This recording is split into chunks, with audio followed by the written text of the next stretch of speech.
getting more tense in the shoulders or the face is starting to engage, you just want to focus on the air and really relax and make sure that it's based on this. You want as much noise in between the octaves as possible. Why is that? Because when you hear the noise between the octaves, that means that you can hear the airstream changing the notes. If you do this exercise and you find yourself go from D flat, and you go, I don't know 100% that it's my air helping to achieve the upper octave. And so as we go higher and higher, we want to make sure that we're continually grounded in air production and that the body doesn't start to creep in. And once you get to the F, then it goes up to the regular fingerings. So that makes sense that you go through the low fingerings first, and then you'll switch to the high fingerings.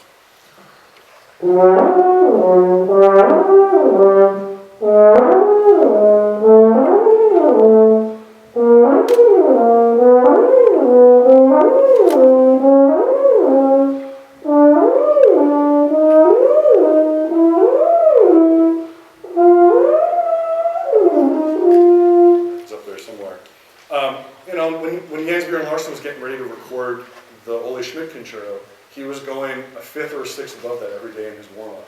So the F wasn't the highest point of what he had to play. And I think that's really important to realize, is that we want everything to sound like it's in our mid-register, which is hard with this music that we have to play. But if the note that you're trying to hit in context is the highest note that you can play, there's going to be trouble. And let's hold the fermata for 3 beats.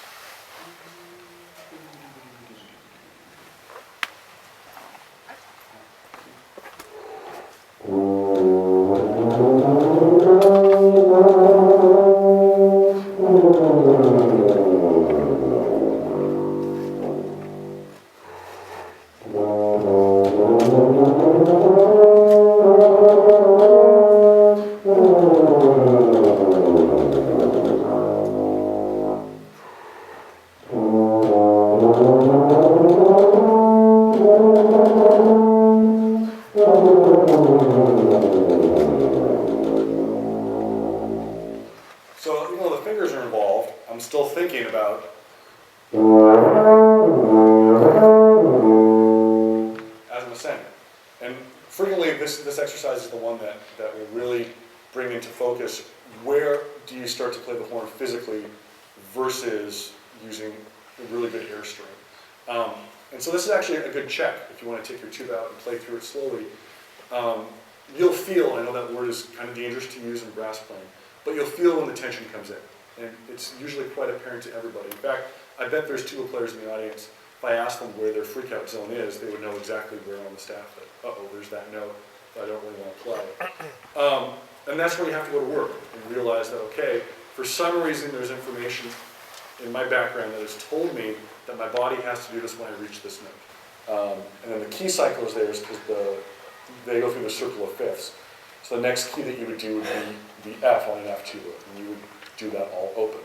Then you would go to B flat, and you would start on 5/4. It starts in different octaves on different tubas. So on C tuba, the first exercise is printed would be the same. It would be in the same octave. But when you go to F, instead of starting on F below the staff, the C tubas would start F below the staff, and you'd be 1 octave below. So if you do this with your friends on F tuba, C tuba, and euphonium, you'll be in different octaves at different times, if that makes sense. But it's always the lowest partial that you can find for that note. So I'll demonstrate that exercise.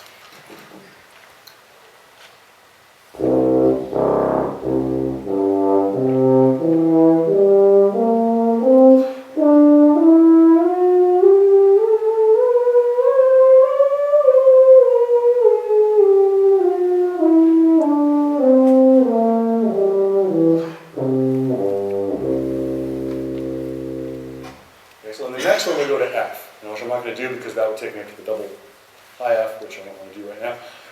And then you would go down to the low ones. And I think actually picking out 3 or 4 of these to do in a day and start somewhere else in the key cycle is really healthy because it forces you to change it up a little bit. And we get to the hardest one, I think. And again, this now introduces big leaps. And this is also from Roger Bogo's book, Mastering the Tuba. And this is printed for F tuba. So the partials and the notes that you start on for C, the first exercise would be low G, On B flat tuba, it would be low F. If you were to do this on euphonium, the first note would be F below the staff. And it alternates fingerings for each beat, and it goes up by half step. So the first number 1, we'd go 4, 2, 3, alternating each beat. And then you go up by half step. So the second version of it would be then 2, 3 to 1 and 2, followed by all the way up to going 2 to open. So that's going to change the notes depending on what instrument you're playing. So I'll play that for you.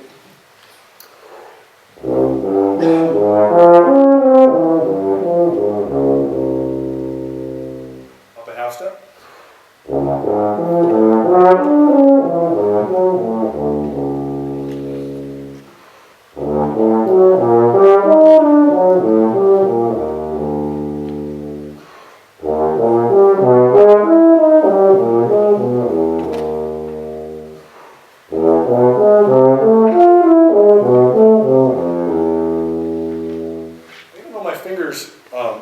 Are moving between each beat. What I'm still trying to focus on to be accurate in front of you guys this morning is the same concept I started with before. That's where the air is changing, constantly. And I think once you get that down at the fundamental level and can make every note come in between, then it becomes easier to do these wide leaps that we need to do in solo literature. And so that goes up and up and up, and it's quite a challenging exercise, not only for the high range, but also for the ear training. And I recommend doing this with piano to get it in your ear before sitting there and slamming your head up against the wall trying to find the pitches.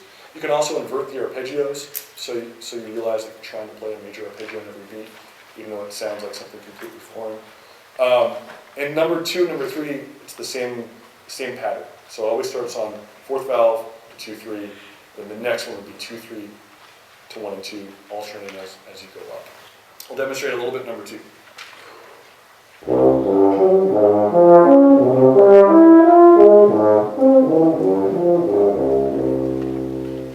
By the time you get all the way up to 2 to open, it's a workout.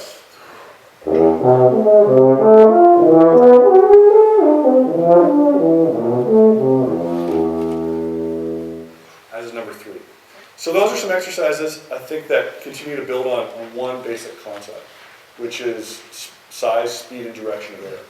And I think once you start to integrate that into your philosophy about playing, it becomes easier. And when it becomes easier, then you get more excited about the repertoire that you haven't yet played, and you get to deal more in the musical side of things. I like to talk in the realm of music as much as possible. And I think we spend way too much time focusing on the how as opposed to the what. What am I trying to say? What does this music mean to me? Why is this appealing? This isn't my question. But as opposed to, how does this work? How do I do this? God, I hope I don't miss that note. So those are all the type of things that you can't be thinking about for performance and enjoy yourself. It's not a hit and miss proposition. You can miss and cack or split as many notes as you want and still have a beautiful performance. I think once you get yourself in that mindset, the high range becomes a little bit easier too. So those are my thoughts on helping you expand the high range